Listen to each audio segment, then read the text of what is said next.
ഇന്നത്തെ വീഡിയോയിൽ കൊല്ലം ജില്ലയിലെ പത്തനാപുരം താലൂക്കിലുള്ള അച്ചൻകോവിൽ എന്ന് പറയുന്ന ഒരു വനഗ്രാമത്തിലേക്കാണ് നമ്മൾ പോകുന്നത്. ഇവിടുത്തെ ഒരു പ്രത്യേകത എന്ന് പറയുന്നത് അച്ചൻകോവിലുള്ള ഒരു അയ്യപ്പ ക്ഷേത്രമാണ്. ഈ ക്ഷേത്രത്തിലേക്ക് പോകുന്ന വഴി എന്ന് പറയുന്നത് ശരിക്കും പറഞ്ഞാൽ നല്ല കാണാൻ ഭംഗിയുള്ളതും അതുപോലെ തന്നെ അപകടം നിറഞ്ഞതുമായിട്ടുള്ള ഒരു കാട്ടിലൂടെയാണ്. ഈ കാണുന്ന ഞാവനാൽ ചെക്ക് പോസ്റ്റിൽ നിന്നാണ് നമ്മൾ കാടിനകത്തേക്ക് കയറുന്നത്. അപ്പോൾ ഈ ഞാവനാൽ ചെക്ക് പോസ്റ്റിൽ നിന്ന് ഏകദേശം ഒരു 33 കിലോമീറ്റർ കാട്ടിലൂടെ സഞ്ചരിച്ചിട്ട് വേണം അച്ചൻകോവിൽ എന്ന് പറയുന്ന ഈ ഒരു ടെമ്പിളിലേക്ക് നമുക്ക് എത്താനായിട്ട്. കാടാണെങ്കിലും പോകുന്ന വഴിക്ക് ഒരുപാട് തേക്കിൻ തോട്ടങ്ങളെല്ലാം നമുക്ക് കാണാൻ പറ്റും. അതുപോലെ തന്നെ അച്ചൻകോവിൽ അമ്പലത്തിലേക്ക് പോകുന്നൊരു വഴി ആയതുകൊണ്ട് തന്നെ ഒരുപാട് ചെറുതും വലുതുമായിട്ടുള്ള അമ്പലങ്ങളും നമുക്ക് ഈ വഴിക്ക് കാണാൻ പറ്റും. അങ്ങനെ അമ്പലത്തിലെ കാഴ്ചകളെല്ലാം കണ്ടു നിന്നപ്പോൾ തൊട്ടടുത്തുള്ള മരത്തിൽ 2 വേഴാമ്പലുകൾ ഇരിക്കുന്നുണ്ട്. ഇത് നമ്മുടെ സംസ്ഥാന പക്ഷിയായിട്ടുള്ള മലമുഴക്കി വേഴാമ്പലൊന്നുമല്ല, കോഴി വേഴാമ്പൽ അഥവാ ഇന്ത്യൻ ഗ്രേ ഹോൺബിൽ എന്നാണ് ഇതിന് പറയുന്നത്. ഇതിൽ ലെഫ്റ്റ് സൈഡിലിരിക്കുന്നത് ആണും റൈറ്റ് സൈഡിലിരിക്കുന്നത് പെണ്ണുമാണ്. മലമുഴക്കി വേഴാമ്പലിൽ ആൺവേഴാമ്പലിൻ്റെ കണ്ണിൻ്റെ കൃഷ്ണമണിയുടെ ചുറ്റും റെഡ് വലയമാണെങ്കിൽ കോഴി വേഴാമ്പലിൽ ഈ ആൺവേഴാമ്പലിൻ്റെ കണ്ണിന് ചുറ്റും വളരെ ഡാർക്ക് ആയിട്ടുള്ള ഒരു കളറായിരിക്കും. അതുപോലെ തന്നെ ഈ വൈറ്റ് കളർ കൊക്ക് വരുന്നതും അതായത് ചുണ്ട് വരുന്നതും ആൺവേഴാമ്പലിലാണ്. തൊട്ടടുത്ത് റൈറ്റ് സൈഡിലായിട്ട് ചുണ്ടിന് ചെറിയൊരു ഓറഞ്ച് ഷെയ്ഡോടുകൂടി ഇരിക്കുന്നതാണ് പെൺവേഴാമ്പൽ. ഈ പെൺവേഴാമ്പലിൻ്റെ കൃഷ്ണമണിയുടെ ചുറ്റുമായിട്ട് ഏകദേശം ഒരു യെല്ലോ അല്ലെങ്കിൽ ഒരു ഓറഞ്ച് ഷെയ്ഡായിരിക്കും കാണാൻ പറ്റുക. ഈ കോഴിവേഴാമ്പലിൻ്റെ ഒരു ബ്രീഡിംഗ് ടൈം എന്ന് പറയുന്നത് ഏപ്രിൽ തൊട്ട് ജൂൺ വരെയുള്ള ഒരു ടൈമാണ്. സാധാരണ നമ്മുടെ മലമുഴക്കി വേഴാമ്പൽ ചെയ്യുന്ന പോലെ തന്നെ കാടിനകത്തുള്ള ഏറ്റവും ഉയരം കൂടിയ മരങ്ങളിലാണ് ഇവർ കൂട് വയ്ക്കാറുള്ളത്. മുട്ടയിടാനായിട്ട് പെൺപക്ഷി കൂടിനകത്ത് കയറി കഴിഞ്ഞാൽ ഈ കൂട് കംപ്ലീറ്റ് ആയിട്ട് ക്ലോസ് ചെയ്ത് കൂട്ടിലേക്ക് ഭക്ഷണം കൊടുക്കാനുള്ള ചെറിയൊരു ദ്വാരം മാത്രമാണ് ഇടുക. കൂട്ടിലിരിക്കുന്ന ഈ പെൺപക്ഷിക്ക് ഭക്ഷണം എത്തിച്ചു കൊടുക്കുക എന്നുള്ള റെസ്പോൺസിബിലിറ്റി നമ്മുടെ ആൺവേഴാമ്പലിൻ്റെയാണ്. അങ്ങനെ വേഴാമ്പലിൻ്റെ കാഴ്ചകളെല്ലാം കണ്ടിരുന്നപ്പോൾ തൊട്ടടുത്ത് ഒരു മ്ലാവ് നടക്കുന്ന കണ്ടു. പക്ഷേ കുറ്റിക്കാടിനകത്തായതുകൊണ്ട് തന്നെ അത്ര ഭംഗിയായിട്ടൊന്നും നമുക്ക് വീഡിയോ എടുക്കാൻ പറ്റുന്നുണ്ടായിരുന്നില്ല.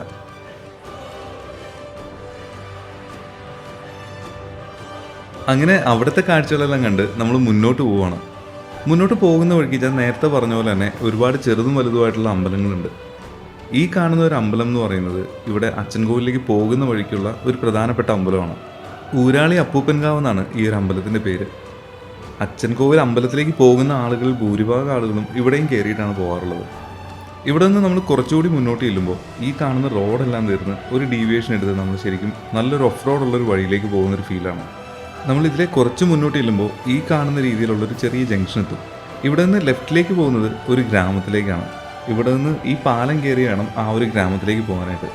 ഈ ഒരു പാലത്തിൽ നിന്ന് നമ്മൾ 2 സൈഡിലേക്ക് നോക്കിക്കഴിഞ്ഞാൽ ചില സമയത്ത് നമുക്കിവിടെ അനിമൽസിനെല്ലാം കാണാൻ പറ്റും. വൈകുന്നേര സമയങ്ങളിലാണ് കൂടുതലായിട്ടും അനിമൽസിനെ കാണാനായിട്ട് ചാൻസ് ഉള്ളത്.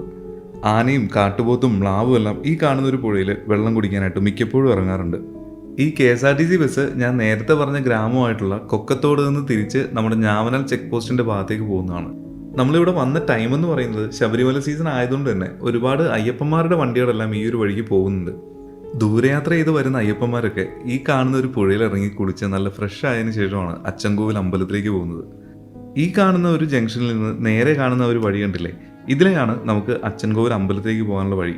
നമ്മൾ കയറുമ്പോൾ തന്നെ കവാടത്തിലുള്ള ബോർഡെല്ലാം ആന വന്ന് ചവിട്ടി മടക്കിയൊക്കെ വെച്ചിരിക്കുന്നത് കാണാൻ പറ്റും.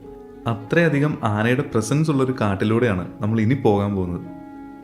പക്ഷേ ഞാൻ നേരത്തെ പറഞ്ഞ പോലെ തന്നെ ശബരിമല സീസൺ ആയതുകൊണ്ട് തന്നെ ഒരുപാട് അയ്യപ്പന്മാരുടെ വണ്ടികളെല്ലാം ഈ ഒരു റൂട്ടിൽ പോകുന്നുണ്ട്. അതുകൊണ്ട് തന്നെ നമുക്ക് എത്രത്തോളം ആനിമൽസിനെ കാണാൻ പറ്റും എന്നുള്ളതും ഡൗട്ടാണ്. ഇതേ റൂട്ടിൽ നമ്മൾ ഇതിനു മുമ്പ് ഒരു വീഡിയോ ചെയ്തിട്ടുണ്ട്. അന്ന് വന്നിരുന്നത് 2 വീലറിനായിരുന്നു. 2 വീലറിനായതുകൊണ്ട് തന്നെ നമുക്ക് അധികം നേരം ഇവിടെ സ്റ്റേ ചെയ്ത് വീഡിയോ എടുക്കാനോ നൈറ്റിൽ ഇതിലെ കൂടി ഒന്ന് ട്രാവൽ ചെയ്യാനോ പറ്റുന്നുണ്ടായിരുന്നില്ല. കേരളത്തിൽ നൈറ്റ് സഫാരി ബാൻ ആകാത്ത വളരെ ഡേഞ്ചറസ് ആയിട്ടുള്ളൊരു റൂട്ട് കൂടിയാണിത്. ശരിക്കും ഈ ഡേഞ്ചറസും സേഫും ഇതെല്ലാം നമ്മളായിട്ട് തന്നെ ചെയ്തു വയ്ക്കുന്നതാണ്. നമ്മൾ പോകുന്നത് സേഫായിട്ടാണെങ്കിൽ വളരെ കംഫർട്ടബിൾ ആയിട്ട് തന്നെ നമുക്ക് ഈ ഒരു യാത്ര കണ്ടിന്യൂ ചെയ്യാൻ പറ്റും. നേരെ മറിച്ച് കാണുന്ന അനിമൽസിനെല്ലാം പ്രൊവോക്ക് ചെയ്യാനൊക്കെ നമ്മൾ നിന്ന് കഴിഞ്ഞാൽ ഈ ഒരു യാത്ര ഡേഞ്ചറസ് ആവാനും ചാൻസ് ഉണ്ട്. അപ്പോൾ അതുകൊണ്ട് തന്നെ കാട്ടിലേക്ക് കയറുമ്പോൾ നമ്മൾ എപ്പോഴും അനിമൽസിനെ പ്രൊവോക്ക് ചെയ്യാതെ വളരെ സാവധാനം മാത്രം വണ്ടി ഓടിച്ച് പോകുന്നതാണ് നല്ലത്. ഞാവനാൽ ചെക്ക് പോസ്റ്റിൽ നിന്ന് ഏകദേശം 4 മണി വരെയാണ് 2 വീലറിനകത്തേക്ക് കയറ്റി വിടും. അതുപോലെ തന്നെ 4 വീലറിന് പോകാനായിട്ടുള്ള ഒരു മാക്സിമം ടൈം എന്ന് പറയുന്നത് 6 മണി വരെയാണ്. ഇങ്ങനെ ഒരു ടൈമിൻ്റെ കൺസ്ട്രെയിൻ വെച്ചിട്ടുണ്ടെങ്കിലും ഈ ഒരു റൂട്ടിലൂടെ നമുക്ക് നൈറ്റ് പോകുന്നതിനും യാതൊരുവിധ റെസ്ട്രിക്ഷനും ഇല്ല. അതിൻ്റെ ഡീറ്റെയിൽസ് ഞാൻ എന്താണെന്നുള്ളത് പുറകെ പറയാം. അങ്ങനെ നമ്മൾ പോകുന്ന വഴിക്ക് നെക്സ്റ്റ് കിട്ടിയൊരു സൈറ്റിംഗ് എന്ന് പറയുന്നത് ഈ കാണുന്നൊരു പരുന്താണ്. ഇത് നമ്മുടെ കാട്ടിലും നാട്ടിലും എല്ലാം കോമൺ ആയിട്ട് കാണുന്ന ക്രസ്റ്റഡ് സെർപ്പൻ്റ് ഈഗിൾ എന്ന് പറയുന്ന വിഭാഗത്തിൽ പെടുന്ന പരുന്താണ്. എലിയും പാമ്പും മീനും അങ്ങനെയുള്ള ചെറിയ ചെറിയ ജീവികളാണ് ഈ പരുന്തിൻ്റെ പ്രധാനമായിട്ടുള്ള ആഹാരം.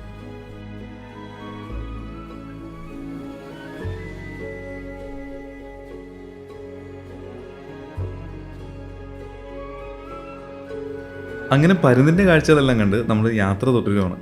പോകുന്ന വഴിക്ക് പല സ്ഥലങ്ങളിലും ഇതുപോലെ ഓപ്പൺ ആയിട്ടുള്ള കുറേ സ്ഥലങ്ങളെല്ലാം കാണാൻ പറ്റും. ഈ ഒരു റൂട്ടിലൊക്കെ ശരിക്കും ആന എപ്പോഴും ക്രോസ് ചെയ്യുന്നൊരു ഏരിയ കൂടിയാണ്. നമ്മൾ വളരെ ശ്രദ്ധിച്ച് നോക്കിക്കഴിഞ്ഞാൽ ഈ കാടിനിടയിൽ പല സ്ഥലങ്ങളിലും കാട്ടുപോത്തും ആനയും മ്ലാവും എല്ലാം ഒരുപാട് സ്ഥലങ്ങളിലായിട്ട് നിൽക്കുന്നത് കാണാൻ പറ്റും. പിന്നെ നമ്മൾ വന്ന ഒരു ടൈം എന്ന് പറയുന്നത് ശബരിമല സീസൺ ആയതുകൊണ്ട് തന്നെ ഒരുപാട് അയ്യപ്പന്മാരുടെ വണ്ടി പോകുന്നത് കൊണ്ടും നമുക്ക് സൈറ്റിങ്സ് കിട്ടാനായിട്ടുള്ള ചാൻസും ഇത്തിരി കുറവാണ്. കാടെല്ലാം ഇഷ്ടപ്പെടുന്ന ആളുകൾക്ക് കാടും ആസ്വദിച്ച് അനിമൽസിനെല്ലാം കണ്ട് പോകാനായിട്ട് പറ്റിയ ഒരു ബെസ്റ്റ് റൂട്ട് തന്നെയാണ് ഈ കാണുന്നത്. പക്ഷെ പല രീതിയിലുള്ള അപകടം ഒളിഞ്ഞിരിക്കുന്ന ഒരു റൂട്ട് കൂടിയാണ്. മഴക്കാലത്തൊക്കെയാണ് ഈ ഒരു റൂട്ടിൽ പോകാനായിട്ട് പ്ലാൻ ചെയ്യുന്നതെങ്കിൽ പരമാവധി അത് ഒഴിവാക്കുന്നത് തന്നെയാണ് നല്ലത്. നമ്മൾ ഈ കാണുന്ന മണ്ണെല്ലാം മഴ സമയത്ത് ഇടിഞ്ഞു വീണ് ഒരുപാട് മരങ്ങളെല്ലാം മറിഞ്ഞു വീണ ഒരു റൂട്ട് കൂടിയാണിത്. അതുകൊണ്ട് തന്നെ നല്ല മഴയും കാറ്റും ഉള്ളൊരു ടൈമിൽ ഈ ഒരു റൂട്ടിലൂടെ പോകുകയാണെന്നുണ്ടെങ്കിൽ കുറച്ചുകൂടി റിസ്കി ആയിരിക്കും. ഈ മണ്ണിടിച്ചിലിനും മരം വീഴലിനും പുറമെ അത്യാവശ്യം നല്ല രീതിയിൽ തന്നെ വൈൽഡ് ലൈഫിൻ്റെ പ്രസൻസ് ഉള്ള ഒരു ഏരിയ ആയതുകൊണ്ട് തന്നെ അനിമൽസിൻ്റെ അറ്റാക്ക് ഉണ്ടാവാനായിട്ടുള്ള ചാൻസസും വളരെ കൂടുതലാണ്. കാരണം നമ്മൾ പോകുന്ന വഴി പലതും വളരെ ചെറുതായതുകൊണ്ട് തന്നെ നമ്മൾ ഓരോ വളവ് കഴിഞ്ഞ് ചെല്ലുമ്പോഴും അവിടെ എന്തെങ്കിലും അനിമൽസ് നിൽക്കുന്നുണ്ടോ എന്നുള്ളത് നമുക്ക് പെട്ടെന്ന് കാണാൻ പറ്റില്ല. അതുപോലെ തന്നെ നമ്മൾ ഇവിടെ നിന്ന് പോകുന്ന ഈ ഒരു വഴി എന്ന് പറയുന്നത് അത്യാവശ്യം നല്ല രീതിയിൽ ഓഫ് റോഡ് പോലത്തെ ഒരു വഴിയാണ്. അതുകൊണ്ട് തന്നെ അത്യാവശ്യം ഗ്രൗണ്ട് ക്ലിയറൻസ് ഇല്ലാത്തൊരു വണ്ടി കൊണ്ട് ഈ ഒരു വഴി വരാതിരിക്കുന്നത് തന്നെയായിരിക്കും നല്ലത്. നമ്മളിപ്പോൾ കാണുന്ന ഈ ഒരു വഴി അത്ര പ്രശ്നക്കാരനൊന്നും അല്ലെങ്കിലും നമ്മൾ കുറച്ചുകൂടി അങ്ങ് ചെന്ന് അച്ചൻകോവിലൊക്കെ എത്താറാകുമ്പോൾ ഒരു 6-7 കിലോമീറ്റർ പോകേണ്ട റോഡെന്ന് പറഞ്ഞാൽ നല്ല രീതിയിൽ ഓഫ് റോഡാണ്. ഇനി ഇവിടെ നൈറ്റ് സഫാരി പോകുന്നത് എങ്ങനെയാണെന്നുള്ളത് ഞാൻ പറഞ്ഞില്ലല്ലോ. നമ്മുടെ ഞാവനാൽ ചെക്ക് പോസ്റ്റിൽ നിന്ന് ഏകദേശം 6 മണി വരെയാണ് നമുക്ക് അകത്തേക്ക് കയറി വരാൻ പറ്റുകയെന്ന് പറഞ്ഞിരുന്നല്ലോ. പക്ഷേ ഇതിൻ്റെ ഓപ്പോസിറ്റ് സൈഡ്, അതായത് നമ്മൾ എക്സിറ്റ് ചെയ്യുന്ന സൈഡ് എന്ന് പറയുന്നത് അച്ചൻകോവിൽ അമ്പലത്തിലേക്കുള്ള വഴിയാണ്. അവിടെ നിന്ന് നമുക്ക് തിരിച്ച് ഇങ്ങോട്ടേക്ക് കയറുന്നതിന് അവിടെ ചെക്ക് പോസ്റ്റോ കാര്യങ്ങളോ ഒന്നും തന്നെ ഇല്ല. അതുകൊണ്ട് തന്നെ ഏത് ടൈമിൽ വേണമെങ്കിലും നമുക്ക് അവിടെ നിന്ന് കയറി വരാനും. നമ്മൾ പോകുന്ന വഴിക്ക് കണ്ട നെക്സ്റ്റ് സൈറ്റിംഗ് ആണ് ഒരു ആൺമയിലാണ്. പീലി കൊഴിക്കുന്ന ഒരു സീസൺ അല്ലാത്തതുകൊണ്ട് തന്നെ അത്യാവശ്യം നല്ല രീതിയിൽ പീലിയെല്ലാം വന്നു തുടങ്ങിയിട്ടുണ്ട്. ശരിക്കും ഈ ആൺമയിലുകളെ കാണാനായിട്ട് ഒരു പ്രത്യേക ഭംഗി തന്നെയാണ്. ഇവരുടെ ഈ പീലിയുടെ ഒരു കളർ കോമ്പിനേഷൻ തന്നെയാണ് ശരിക്കും അതിൻ്റെ ഒരു അട്രാക്ഷൻ നൽകുന്നത്. ഫീമെയിലായിട്ടുള്ള മയിലുകൾക്ക് സാധാരണ ഈ കാണുന്ന ഒരു നീല കളറൊന്നും നമുക്ക് ബോഡിയിൽ കാണാൻ പറ്റില്ല. അതുപോലെ തന്നെ പുറകോട്ട് നീണ്ടു നിൽക്കുന്ന ആ വലിയ വാലുകളുണ്ടല്ലോ, അതായത് നമ്മുടെ മയിൽപ്പീലി, അതും നമുക്ക് ഫീമെയിലായിട്ടുള്ള മയിലുകളിൽ കാണാൻ പറ്റില്ല. അങ്ങനെ മയിലുകളുടെ കാഴ്ചകളെല്ലാം കണ്ടു നിന്നപ്പോൾ തൊട്ടടുത്ത് 3 കാട്ടുകോഴികൾ നിൽക്കുന്നുണ്ടായിരുന്നു. ഈ കാട്ടുകോഴികളിലും പൊതുവെ പൂവനാണ്, അതായത് ആൺകോഴിക്കാണ് കാണാനായിട്ട് ഭംഗി കൂടുതൽ. ഈ തലയിൽ പൂവും അതുപോലെ തന്നെ തൂവലിൻ്റെ ഈ ഒരു കളർ കോമ്പിനേഷനും അതുപോലെ പൂവാലും എല്ലാം കൂടി ചേരുമ്പോൾ ഇത് കാണാനായിട്ടൊരു പ്രത്യേക ഭംഗി തന്നെയാണ്.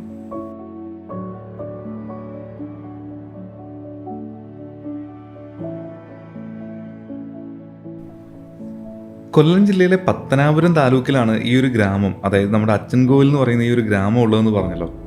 ഇത് ശരിക്കും പുനലൂർ പട്ടണത്തിൽ നിന്ന് അലിമുക്ക് വഴിയും നമുക്ക് ഈ ഒരു ഭാഗത്തേക്ക് വരാൻ പറ്റും. അങ്ങനെ വരികയാണെന്നുണ്ടെങ്കിൽ നമുക്ക് ഈ കാണുന്ന ഫോറസ്റ്റ് റോഡിലൂടെ സഞ്ചരിക്കേണ്ട കാര്യമില്ല. ഇത് കാടിനോട് ചേർന്ന് കിടക്കുന്ന ഒരു പ്രദേശം ആയതുകൊണ്ട് തന്നെ ഒരുപാട് ട്രൈബൽ സെറ്റിൽമെൻറ്റ്സ് എല്ലാം നമുക്കിവിടെ കാണാൻ പറ്റും. ഇവിടെ കാണപ്പെടുന്ന ഒരു പ്രധാന ട്രൈബൽ വിഭാഗം എന്ന് പറയുന്നത് മലബണ്ടാരങ്ങളാണ്. ഇവർക്ക് താമസിക്കുന്നതിനായിട്ട് ഗവൺമെൻറ് തന്നെ ഒരുപാട് ട്രൈബൽ കോളനികളെല്ലാം നിർമ്മിച്ചു കൊടുത്തിട്ടുമുണ്ട്. ഇവിടുത്തെ പ്രധാന അട്രാക്ഷനായിട്ടുള്ള അച്ചൻകോവിൽ ക്ഷേത്രത്തിൻ്റെ പിന്നിൽ ഒരു ഐതിഹ്യമുണ്ട്. കേരളത്തിൻ്റെ സുരക്ഷിതത്വത്തിന് വേണ്ടിയിട്ട് പരശുരാമനാണ് ഈ ഒരു ക്ഷേത്രം സ്ഥാപിച്ചതെന്നാണ് പറയപ്പെടുന്നത്. ഈ ഒരു ക്ഷേത്രം സ്ഥിതി ചെയ്യുന്ന സ്ഥലം കേരളത്തിലാണെങ്കിലും ഇവിടേക്ക് വരുന്ന ഭക്തജനങ്ങളിൽ കൂടുതലും പേര് തമിഴ്നാട്ടിൽ നിന്നാണ് വരുന്നത്. ധനുമാസത്തിലെ മണ്ഡലപൂജയും അതുപോലെ മകരമാസത്തിലെ രേവതി പൂജയുമാണ് ഇവിടുത്തെ പ്രധാനപ്പെട്ട ഉത്സവങ്ങൾ എന്ന് പറയുന്നത്. ഈ ഉത്സവങ്ങളുടെ ഭാഗമായിട്ട് ഇവിടെ തേരോട്ടം വരെ നടത്താറുണ്ട്. ഈ തേരോട്ടത്തിന് വേണ്ടി ഉപയോഗിച്ചിരുന്ന രഥത്തിൻ്റെ ഒരു വിഷ്വല് നമ്മൾ ഇതിനു മുമ്പ് ചെയ്തിരുന്ന വീഡിയോയിലും കാണിച്ചിട്ടുണ്ട്. ഈ ഒരു അമ്പലത്തെക്കുറിച്ച് മറ്റൊരു കഥ കൂടി പറഞ്ഞു കേൾക്കുന്നുണ്ട്. അതിൽ എത്രത്തോളം വാസ്തവം ഉണ്ടെന്നുള്ളത് എനിക്ക് കറക്റ്റായിട്ട് അറിയില്ല. പാമ്പുകടി ഏറ്റ് ചെല്ലുന്നവർക്ക് ഈ ഒരു അമ്പലത്തിൽ നിന്ന് ചികിത്സ കൊടുക്കാറുണ്ടെന്നാണ് പറയുന്നത്. അമ്പലത്തിൽ നിന്ന് കൊടുക്കുന്ന തീർത്ഥമാണ് ഇതിൻ്റെ മരുന്നായിട്ട് ഉപയോഗിക്കുന്നത്. നിങ്ങളാരെങ്കിലും ഈ ഒരു വഴി പോകാനായിട്ട് പ്ലാൻ ചെയ്യുന്നുണ്ടെങ്കിൽ പരമാവധി ഡേ ടൈമിൽ തന്നെ പോവുക. കാടിനെക്കുറിച്ച് നല്ല രീതിയിൽ അറിയാവുന്ന ആളുകളാണെങ്കിൽ മാത്രം ഈ ഒരു വഴിക്ക് നൈറ്റ് സഫാരി പ്രിഫർ ചെയ്താൽ മതി. കാരണം ആനയുടെ പ്രസൻസ് നല്ല രീതിയിലുള്ളൊരു വഴി ആയതുകൊണ്ട് തന്നെ നമ്മൾ ഈ ഒരു വഴി പോകുമ്പോൾ ആന നിൽക്കുന്നുണ്ടെങ്കിൽ എന്ത് ചെയ്യണമെന്ന് അറിയാത്തവർ ഇതിലെ വന്നു കഴിഞ്ഞാൽ ചിലപ്പോൾ അതൊരു പ്രശ്നമാവാനായിട്ടുള്ള ചാൻസ് ഉണ്ട്. ഇനി ഈ ഒരു വഴി നിങ്ങൾ പോകുന്ന സമയത്ത് ഏതെങ്കിലും അനിമൽസിനെ കാണുകയാണെന്നുണ്ടെങ്കിൽ വണ്ടി അവിടെ നിർത്തി കൊടുക്കുക. അവരവരുടെ ഭക്ഷണം കഴിക്കലും എല്ലാം കഴിഞ്ഞ് വഴി മാറി തന്നതിന് ശേഷം മാത്രം പോകാനായിട്ട് ശ്രമിക്കുക.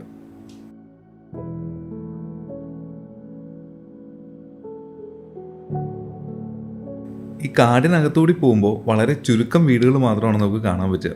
അതിലൊന്നാണ് ഈ കാണുന്ന വീട്. നമ്മൾ കഴിഞ്ഞ തവണ ടൂ വീലറിന് വന്നപ്പോൾ ഇവിടെ നിർത്തി അവിടെയുള്ള ചേട്ടനോട് സംസാരിച്ച് അകത്തെ വിഷ്വലെല്ലാം നല്ല ഭംഗിയായിട്ട് തന്നെ കവർ ചെയ്തിട്ടുണ്ടായിരുന്നു. ഈ കാടിനകത്ത് തന്നെയുള്ള പലതരം കൃഷികളാണ് അവരുടെ പ്രധാന ഒരു ഉപജീവന മാർഗം എന്ന് പറയുന്നത്. ഇനി നമ്മൾ മുന്നോട്ടേക്ക് പോകുന്ന വഴി എന്ന് പറഞ്ഞാൽ അത്യാവശ്യം നല്ല രീതിയിൽ തിക്കായിട്ടുള്ളൊരു ഫോറസ്റ്റാണ്. നമ്മൾ പോകുന്ന വഴിക്ക് പല സ്ഥലങ്ങളിലും ഇതുപോലെ ഓപ്പൺ ആയിട്ടുള്ള ഏരിയ എല്ലാം കാണാൻ പറ്റും. ഈ കാണുന്ന പുല്ലുകളുടെ ഇടയിൽ പല സ്ഥലങ്ങളിലായിട്ടും കാട്ടുപോത്തും ആനയും മ്ലാവും അങ്ങനെ ഒരുപാട് അനിമൽസ് നിൽക്കാനായിട്ടുള്ള ചാൻസും ഉണ്ട്. വളരെ തിക്കായിട്ടുള്ളൊരു ഫോറസ്റ്റ് ആയതുകൊണ്ട് തന്നെ നല്ല രീതിയിൽ സൂക്ഷിച്ച് നോക്കിയാൽ മാത്രമാണ് നമുക്കിവരെ കണ്ടുപിടിക്കാൻ പറ്റൂ. അങ്ങനെ നമ്മൾ പോകുന്ന വഴിക്ക് കണ്ട ഒരു നെക്സ്റ്റ് സൈറ്റിംഗ് എന്ന് പറയുന്നത് ഈ കാണുന്നൊരു കാട്ടുപോത്താണ്. ഈ കാണുന്നത് കാട്ടുപോത്തല്ല, കാട്ടിയാണെന്ന് അറിയാമെങ്കിലും നമ്മുടെ കാടുകളിലൊന്നും തന്നെ കാട്ടുപോത്ത് ഇല്ലാത്തതുകൊണ്ട് തന്നെ ഇതിനെ ഞാൻ വിളിക്കുന്നത് കാട്ടുപോത്തും തന്നെയാണ്. ശരിക്കുമുള്ള കാട്ടുപോത്ത് സാധാരണ നമ്മുടെ നോർത്ത് സൈഡിലാണ് കൂടുതലായിട്ടും കാണാറുള്ളത്. നമ്മുടെ സൗത്ത് സൈഡിലേക്കുള്ള കാടുകളിൽ ഇവയെ പൊതുവെ കാണാറില്ലെങ്കിലും തമിഴ്നാട്ടിലെ ഒരു കാട്ടിൽ ഇവരെ കണ്ടതായിട്ട് ഒരു തവണ റിപ്പോർട്ട് ചെയ്തിട്ടുണ്ട്. ഞാൻ കാട്ടുപോത്തെന്ന് വിളിക്കുന്ന ഈ ഒരു കാട്ടി ഇത് ശരിക്കും പശുകുടുംബത്തിൽ തന്നെ ഏറ്റവും വലിപ്പം കൂടിയ ഒരു വിഭാഗമാണ്. കാട്ടിലെ ഏത് മൃഗമായിട്ട് കമ്പയർ ചെയ്ത് നോക്കിക്കഴിഞ്ഞാലും അവരുടെ ബോഡി സ്ട്രക്ചർ വെച്ച് ഏറ്റവും മസ്കുലർ ആയിട്ടുള്ളൊരു ബോഡി എന്ന് പറയുന്നത് ഈ ഒരു കാട്ടുപോത്തുകളുടെ തന്നെയാണ്. അതിൽ മെയിനായിട്ട് മെയിലിനാണ് നല്ല മസ്കുലർ ആയിട്ടുള്ള ബോഡിയും നല്ല ഡാർക്ക് കളറും കാണാറുള്ളത്. ഇതിൽ ഫീമെയിൽസിന് പൊതുവെ സൈസ് ഇത്തിരി കുറവും അതുപോലെ തന്നെ കുറച്ച് ലൈറ്റ് ആയിട്ടുള്ള കളറുമാണ് കാണാറ്.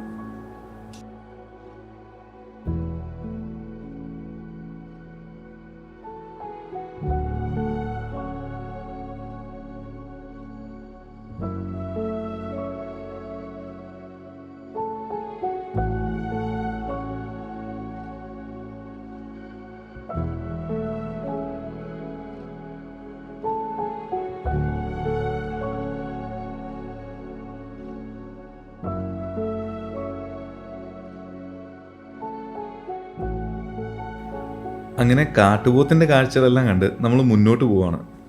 നമ്മൾ ഈ ഒരു ഭാഗത്ത് നിന്ന് കുറച്ചുകൂടി മുന്നോട്ട് ചെല്ലുമ്പോഴേക്കും ഇനി നമ്മൾ എത്തിപ്പെടുന്ന ഒരു സ്ഥലം എന്ന് പറയുന്നത് കരടിയുടെ പ്രസൻസ് നല്ല രീതിയിലുള്ള ഒരു ഏരിയ ആണ്. ഈ ഭാഗത്ത് നമ്മൾ പോകുന്ന വഴിയുടെ ലെഫ്റ്റ് സൈഡിൽ നോക്കിക്കഴിഞ്ഞാൽ ഒരുപാട് ചിതൽപുറ്റുകൾ കാണാൻ പറ്റും. ഈ ചിതല് കരടിക്ക് ഇഷ്ടപ്പെട്ടൊരു ഭക്ഷണം ആയതുകൊണ്ട് തന്നെ ഇത് കഴിക്കുന്നതിനായിട്ട് കരടി ഇവിടെ വരാനായിട്ടുള്ള ചാൻസും വളരെ കൂടുതലാണ്. നമ്മൾ ടൂ വീലറിനൊക്കെയാണ് ഈ ഒരു റൂട്ട് പോകുന്നതെങ്കിൽ ഈ ഒരു ഭാഗത്തെല്ലാം വളരെ ശ്രദ്ധിച്ച് തന്നെ പോകുന്നതായിരിക്കും നല്ലത്.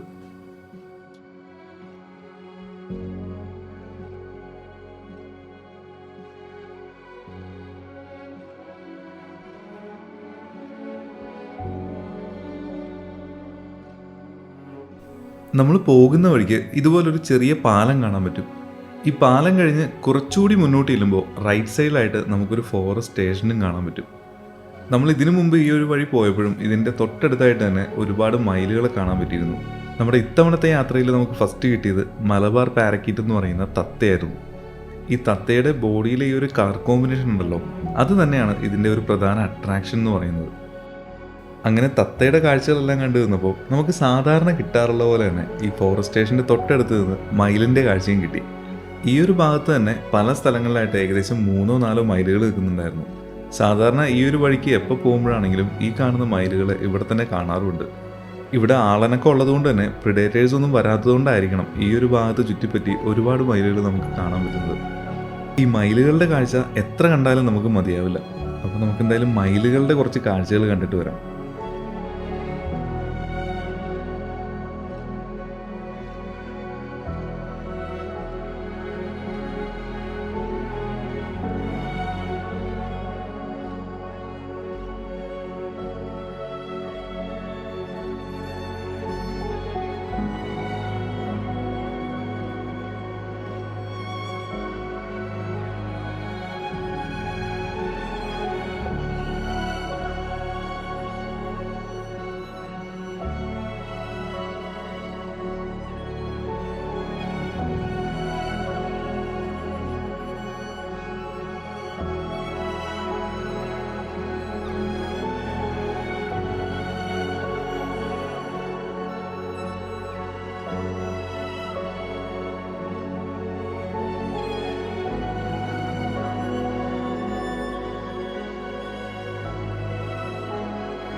അങ്ങനെ നമ്മൾ മയിലുകളുടെ കാഴ്ചകളെല്ലാം കണ്ട് വീണ്ടും മുന്നോട്ട് പോവുകയാണ്.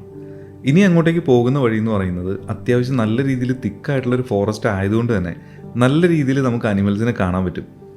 അങ്ങനെ നമ്മൾ മുന്നോട്ട് പോകുമ്പോൾ നമ്മുടെ നെക്സ്റ്റ് സൈറ്റിംഗ് എന്ന് പറയുന്നത് വീണ്ടും ഒരു കാട്ടുപോത്താണ്. നമ്മൾ നേരത്തെ കണ്ട പോലത്തെ തന്നെ മെയിലായിട്ടുള്ള ഒരു ഒറ്റയാൻ കാട്ടുപോത്താണ്. ഇത് ശരിക്കും നിൽക്കുന്നത് നമ്മൾ പോകുന്ന ഒരു റൂട്ടിൽ നിന്ന് വളരെ ദൂരെയായിട്ടാണ്.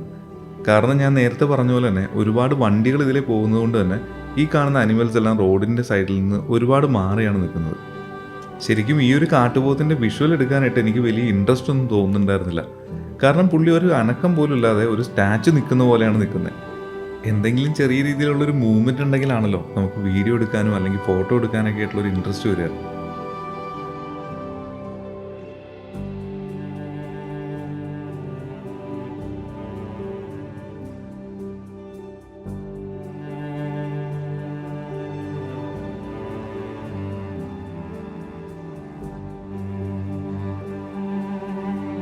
അങ്ങനെ നമ്മൾ കാട്ടുപോത്തിൻ്റെ കാഴ്ചകളൊക്കെ കണ്ട് വീണ്ടും മുന്നോട്ട് പോവുകയാണ്. നമ്മൾ പോകുന്ന സമയം എന്ന് പറയുന്നത് ഇപ്പോൾ വൈകുന്നേരം ആയതുകൊണ്ട് തന്നെ നല്ല രീതിയിൽ ലൈറ്റും പോയി തുടങ്ങിയിട്ടുണ്ട്. അതുപോലെ തന്നെ അയ്യപ്പന്മാരുടെ വണ്ടികൾ വരുന്നതും വളരെ കുറഞ്ഞതുകൊണ്ട് തന്നെ ഇനി അങ്ങോട്ടേക്ക് നമുക്ക് സൈറ്റിങ്സ് കിട്ടാനായിട്ടുള്ള ചാൻസും വളരെ കൂടുതലാണ്. ഇനി നമ്മൾ പോകുന്ന വഴിക്ക് പല സ്ഥലങ്ങളിലും ലെഫ്റ്റ് സൈഡിലേക്ക് നോക്കിക്കഴിഞ്ഞാൽ നമ്മുടെ പള്ളിവാസൽ കാട്ടരുവിയും അതുപോലെ അച്ഛൻ കോവിലാറെല്ലാം കാണാൻ പറ്റും. വൈകുന്നേരം ആയതുകൊണ്ട് തന്നെ ഈ കാണുന്ന പുഴയിൽ വെള്ളം കുടിക്കാനായിട്ട് വരുന്ന ഒരുപാട് അനിമൽസിനെ കാണാനായിട്ടുള്ള ചാൻസും വളരെ കൂടുതലാണ്. ഇനി അങ്ങനെ പോകുന്ന വഴിക്ക് അനിമൽസിനെ എന്തെങ്കിലും കാണുകയാണെങ്കിൽ പോലും പരമാവധി വണ്ടിയുടെ അകത്തിരുന്ന് തന്നെ ആ ഒരു കാഴ്ചകളെല്ലാം കാണാൻ ശ്രമിക്കുക. അങ്ങനെ നമ്മൾ പോകുന്ന വഴിക്ക് നമുക്ക് നെക്സ്റ്റ് സൈറ്റിംഗ് കിട്ടി. വേറൊന്നുമല്ല, വീണ്ടും ഒരു കാട്ടുപോത്ത് തന്നെയാണ്. ഇത് നിൽക്കുന്ന ഒരു സ്ഥലം എന്ന് പറയുന്നത് നമ്മൾ കുറച്ചു മുമ്പ് കണ്ട ആ ഒരു പുഴയുടെ അക്കരയിലായിട്ടാണ് നിൽക്കുന്നത്. നമ്മൾ പോകുന്ന വഴിക്ക് പല സ്ഥലങ്ങളിലും ഇതുപോലെ ഹിഡൻ പ്ലേസസിലെല്ലാം ഒരുപാട് അനിമൽസ് നിൽക്കാനായിട്ടുള്ള ചാൻസ് ഉണ്ട്. നമ്മൾ അനിമൽസിനെ കാണാൻ വേണ്ടിയാണ് ഇതുപോലുള്ള ഫോറസ്റ്റ് റൂട്ടിലൂടെ കയറുന്നതെങ്കിൽ വളരെ സ്ലോ ആയിട്ട് നല്ല രീതിയിൽ ഒബ്സർവ് ചെയ്ത് പോവുകയാണെങ്കിൽ മാത്രമാണ് നമുക്ക് ഇതുപോലെ അനിമൽസിനെ കണ്ടുപിടിക്കാനായിട്ട് പറ്റും.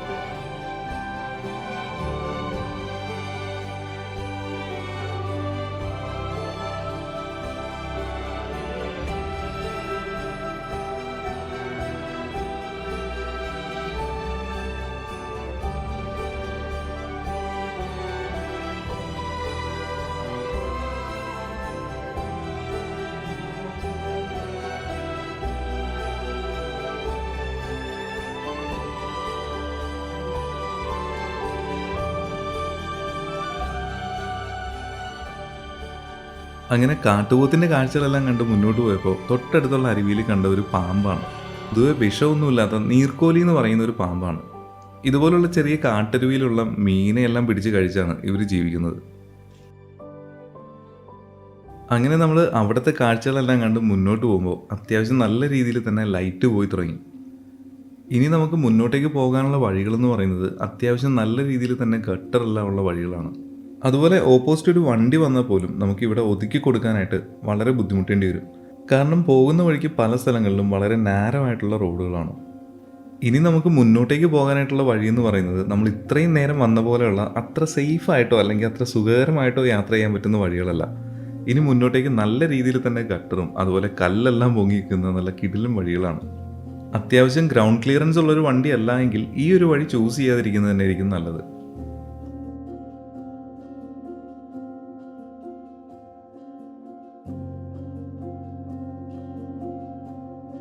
നമ്മൾ വരുന്ന വണ്ടി ഹാഷ് ബാക്കോ അതുപോലെ സെഡാനോ ആണെന്നുണ്ടെങ്കിൽ ഈ കാണുന്നൊരു ഭാഗത്ത് അടി ഇടിക്കും എന്നുള്ളത് ഏകദേശം ഒരു 99% കൺഫേം ആണ്. ഇവിടെ നിന്ന് ഇനി നമ്മൾ മുന്നോട്ടേക്ക് പോകുന്ന വഴി എന്ന് പറഞ്ഞാൽ ഇതിനേക്കാളും ഡിഫിക്കൽട്ടായിട്ടുള്ള വഴികളാണ്. ശരിക്കും നല്ല കയറ്റത്തിൽ കല്ലെല്ലാം നിറഞ്ഞു നിൽക്കുന്നതുകൊണ്ട് തന്നെ നമുക്ക് ഈ ഒരു വഴിയെല്ലാം കയറി പോകാനായിട്ടും കുറച്ച് ബുദ്ധിമുട്ടായിരിക്കും. കുറച്ചുകൂടി കംഫർട്ടായിട്ടുള്ളൊരു ഫോറസ്റ്റ് ഡ്രൈവ് ആണ് നിങ്ങൾ ഉദ്ദേശിക്കുന്നതെങ്കിൽ നേരെ അതിരപ്പള്ളി വാഴച്ചാൽ റൂട്ട് പോകുന്നതായിരിക്കും നല്ലത്. റീസെൻ്റായിട്ട് ടാറിങ് എല്ലാം ചെയ്തുകൊണ്ട് തന്നെ അവിടുത്തെ റോഡ് കണ്ടീഷൻ എന്ന് പറയുന്നത് ഇവിടുത്തെ വെച്ച് കമ്പയർ ചെയ്യുമ്പോൾ ഫാർ ബെറ്റർ ആയിരിക്കും. പിന്നെ ഫോറസ്റ്റിലൂടെ ഉള്ളൊരു നൈറ്റ് ഡ്രൈവാണ് നിങ്ങൾ ഉദ്ദേശിക്കുന്നതെന്നുണ്ടെങ്കിൽ അതിരപ്പള്ളി വാഴച്ചാൽ റൂട്ടിൽ പോയിട്ടും കാര്യമില്ല. കാരണം അവിടെ നൈറ്റ് ഡ്രൈവ് അലൗഡ് അല്ല. അവിടെ നൈറ്റ് ഡ്രൈവ് അലൗഡ് അല്ലെങ്കിൽ പോലും നമുക്ക് ലീഗലായിട്ട് തന്നെ അവിടെ നൈറ്റിൽ നമ്മുടെ വണ്ടിയിൽ തന്നെ ഡ്രൈവ് പോകാൻ പറ്റും. അതെങ്ങനെയാണെന്നുള്ളത് ഞാൻ ഇതിനു മുമ്പ് ഒരു വീഡിയോ ചെയ്തിട്ടുണ്ടായിരുന്നു. അപ്പോൾ അത് കാണാത്ത ആരെങ്കിലും ഉണ്ടെങ്കിൽ അതിൻ്റെ ലിങ്ക് ഞാൻ എന്തായാലും ഈ ഒരു വീഡിയോയുടെ ഡിസ്ക്രിപ്ഷനിൽ കൊടുത്തേക്കാം.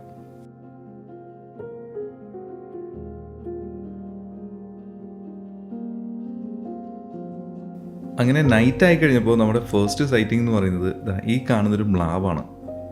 ഒറ്റയാനായിട്ടുള്ള ഒരു മെയിൽ മ്ലാവാണ്. നൈറ്റ് ആയതുകൊണ്ട് തന്നെ ഇനി ഒരുപാട് മ്ലാവുകളെ ഈ ഒരു റൂട്ടിൽ കാണാനായിട്ടുള്ള ചാൻസ് ഉണ്ട്. മ്ലാവുകൾ മാത്രമല്ല, കാട്ടുപോത്തും മുള്ളമ്പന്നിയും മരപ്പെട്ടിയും എല്ലാം പുറകെ വരുന്നുണ്ട്.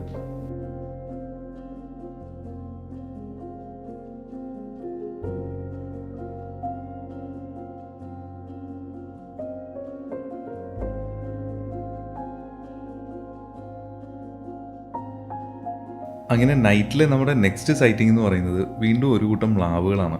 നമ്മുടെ വണ്ടി വരുന്നതിന് വെട്ടം കണ്ടപ്പോഴേക്കും എല്ലാം ഓടി പല സ്ഥലത്തേക്ക് മാറിക്കളഞ്ഞു. നമ്മൾ നേരത്തെ കണ്ടത് മെയിലായിട്ടുള്ള മ്ലാവാണെങ്കിൽ ഇവിടെ ഒരു കൂട്ടം ഫീമെയിൽ ആയിട്ടുള്ള മ്ലാവുകളാണുള്ളത്. ഈ അച്ചൻകോവിൽ എന്ന് പറയുന്ന ഈ ഒരു ഫോറസ്റ്റ് റൂട്ടിൽ അത്യാവശ്യം നല്ല രീതിയിൽ തന്നെ നമുക്ക് ആനയുടെ സൈറ്റിങ്സ് കിട്ടാൻ ചാൻസ് ഉള്ളൊരു ഏരിയയാണ്. പക്ഷേ ശബരിമല സീസൺ ആയതുകൊണ്ടിട്ടാണ് നമുക്ക് വളരെ കുറവായിട്ടുള്ള സൈറ്റിങ്സ് കിട്ടുന്നത്.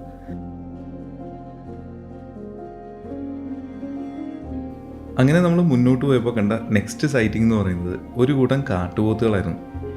ഏകദേശം 3-4 എണ്ണം കാടിൻ്റെ ഇടയിൽ നിൽക്കുന്നുണ്ടെങ്കിലും നല്ല ഡിസ്റ്റൻസിലായതുകൊണ്ട് തന്നെ നമുക്ക് അത്ര ഭംഗിയായിട്ടൊന്നും വീഡിയോ എടുക്കാനും പറ്റുന്നുണ്ടായിരുന്നില്ല. പക്ഷേ നമ്മൾ അതിരപ്പള്ളി റൂട്ടിൽ പോയപ്പോൾ കാറിൻ്റെ തൊട്ട് ഫ്രണ്ടിൽ തന്നെ ആനകളും കാട്ടുപോത്തുകളും അങ്ങനെ എല്ലാ അനിമൽസിനും കിട്ടിയതുകൊണ്ട് തന്നെ നല്ല ഭംഗിയായിട്ട് ലൈറ്റോട് കൂടി തന്നെ നമുക്ക് വീഡിയോ എല്ലാം എടുക്കാൻ പറ്റി. അങ്ങനെ നമ്മുടെ നെക്സ്റ്റ് സൈറ്റിംഗ് എന്ന് പറയുന്നത് വീണ്ടും കുറച്ച് മ്ലാവുകളാണ്. ഇവിടെയുള്ള മ്ലാവുകൾക്ക് ഈ ആളുകളും വണ്ടികളും ഒന്നും കണ്ട് വലിയ പരിചയമൊന്നും ഇല്ലാത്തതുകൊണ്ട് തന്നെ വണ്ടിയുടെ ലൈറ്റ് വരുന്നത് കാണുമ്പോൾ തന്നെ ഇവരോടി കാട്ടിനകത്തേക്ക് കയറും.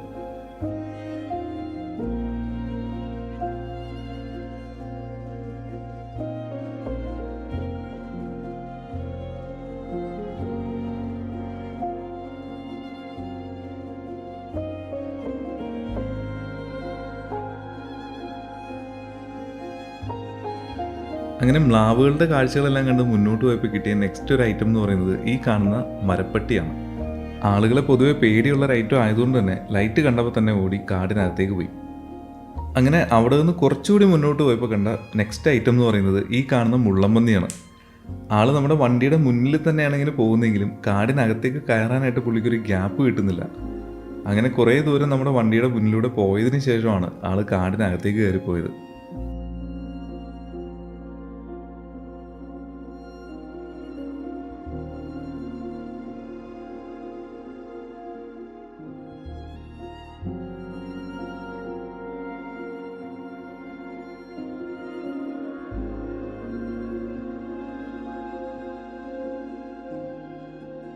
അങ്ങനെ മുള്ളമ്പന്നിയുടെ കാഴ്ചകളെല്ലാം കണ്ട് വീണ്ടും മുന്നോട്ട് പോയപ്പോൾ നമ്മുടെ നെക്സ്റ്റ് സൈറ്റിംഗ് എന്ന് പറയുന്നത് വീണ്ടും മ്ലാവുകളായിരുന്നു.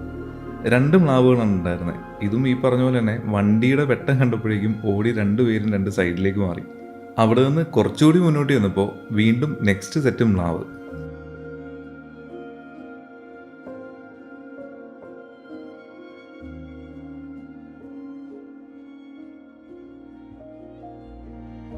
അങ്ങനെ മ്ലാവിൻ്റെ കാഴ്ചകളൊക്കെ കഴിഞ്ഞ് മുന്നോട്ട് ചെല്ലുമ്പോൾ ഒരു ആചാനുബാഹുവായിട്ടുള്ള ഒരു കാട്ടുപോത്ത് നമ്മുടെ തൊട്ട് ഫ്രണ്ടിൽ കൂടി താഴത്തേക്ക് ഇറങ്ങിപ്പോയി. പക്ഷേ കുറച്ച് സ്പീഡിൽ അങ്ങ് ഇറങ്ങിപ്പോയത് കൊണ്ട് തന്നെ ആൾ റോഡ് ക്രോസ് ചെയ്യുന്നതൊന്നും നമുക്ക് പെട്ടെന്ന് വീഡിയോ എടുക്കാൻ പറ്റിയില്ല. അങ്ങനെ കാട്ടുപോത്തിൻ്റെ വീഡിയോ എടുത്തുകൊണ്ട് നിന്നപ്പോൾ അൺഎക്സ്പെക്റ്റഡ് ആയിട്ട് 2 മ്ലാവുകൾ നമ്മുടെ വണ്ടിയുടെ മുന്നിലൂടെ ഓടിപ്പോയി. അങ്ങനെ നൈറ്റിലെ കാഴ്ചകളെല്ലാം കണ്ട് നമ്മൾ അച്ചൻകോവിൽ ക്ഷേത്രത്തിലേക്ക് എത്തി. ഈ കാണുന്നതാണ് വളരെ ഫേമസ് ആയിട്ടുള്ള അച്ചൻകോവിലെ അയ്യപ്പ ക്ഷേത്രം. ഇതിൻ്റെ മുന്നിൽ നമ്മൾ നോക്കുമ്പോൾ ഒരുപാട് കാട്ടുപന്നികൾ അവിടെ ഇവിടെയൊക്കെ ആയിട്ട് ഓടി നടക്കുന്നത് കാണാൻ പറ്റും. ഒരുപാട് ആളുകൾ ഇവിടെ വരുന്നതുകൊണ്ട് തന്നെ അവരിടുന്ന ഫുഡ് വേസ്റ്റും അതുപോലെ ഈ കടകളിൽ നിന്നിടുന്ന ഫുഡ് വേസ്റ്റ് എല്ലാം കഴിക്കുന്നതിന് വേണ്ടിയിട്ടാണ് ഈ പന്നികൾ കൂട്ടമായിട്ട് കാട്ടിൽ നിന്ന് നാട്ടിലേക്ക് ഇറങ്ങുന്നത്.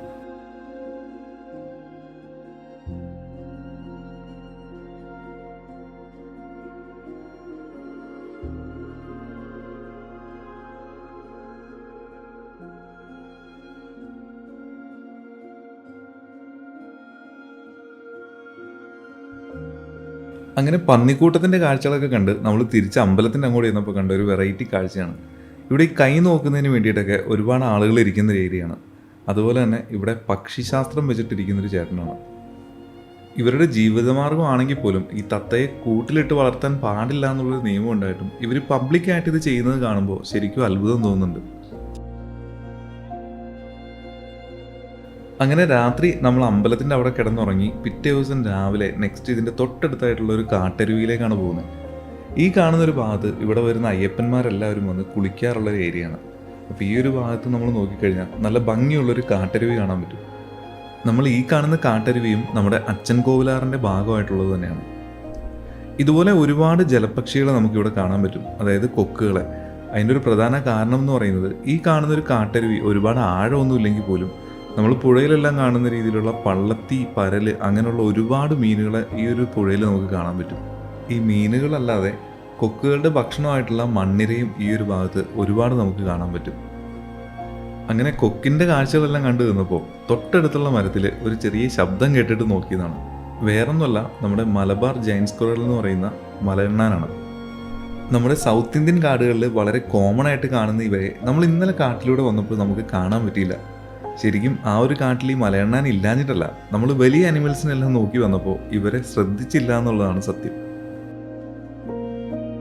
അപ്പോൾ ഇന്നത്തെ വീഡിയോ എല്ലാവർക്കും ഇഷ്ടപ്പെട്ടു എന്ന് വിചാരിക്കുന്നു. കാരണം അത്യാവശ്യം നല്ല രീതിയിലുള്ള സൈറ്റിങ്സ് എല്ലാം ഉണ്ടായിരുന്നു. പക്ഷേ ആനയെ കിട്ടിയില്ല എന്നുള്ളൊരു സങ്കടവും ഉണ്ട്. അതിന് നമ്മൾ എന്തായാലും ഇനി വീണ്ടും ഒരു തവണ കൂടി ഇങ്ങോട്ടേക്ക് വരുന്നുണ്ട്. അപ്പോൾ വീഡിയോ ഇഷ്ടപ്പെട്ടെങ്കിൽ കമൻ്റ് ഇടാൻ മറക്കണ്ട. അപ്പോൾ അടുത്ത വീഡിയോയിലൂടെ നമുക്ക് വീണ്ടും കാണാം. അതുവരെ എല്ലാവർക്കും ബൈ.